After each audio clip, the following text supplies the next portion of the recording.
Hello everyone, আমি শেথা। আর ওই দিন ছিল তারা মায়ের মন্দিরে বাৎসরিক পুজো। প্রথমে আমি চলে গেছিলাম একটা দোকানে, ওখান থেকে ধূপকাঠি মোমবাতি নিয়ে নিয়েছিলাম। এই মন্দিরটা হচ্ছে আমাদের আলিপুরদুয়ার দুর্গাবাড়ির কাছাকাছি। খুব সুন্দর করে সাজানো হয়েছিল মন্দিরটা, দেখে একদম মন ভরে গেছিল। এই নিয়ে আমি দুবার গেলাম এই মন্দিরে।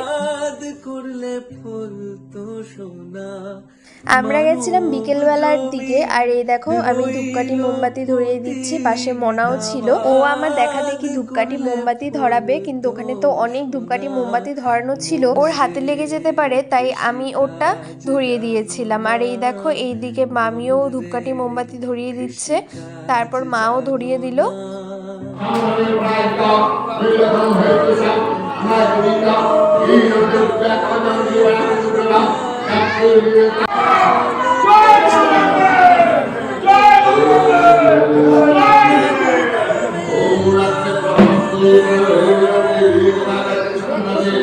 এরপর মন্দিরে গিয়ে পুজো দেখে প্রণাম করে আমরা বেরিয়ে পড়ি। এই দেখো, প্রসাদের এখানে চলে এসেছি। এইদিকে মামি, মা সবাই ওরা প্রসাদ নিয়ে নিয়েছে।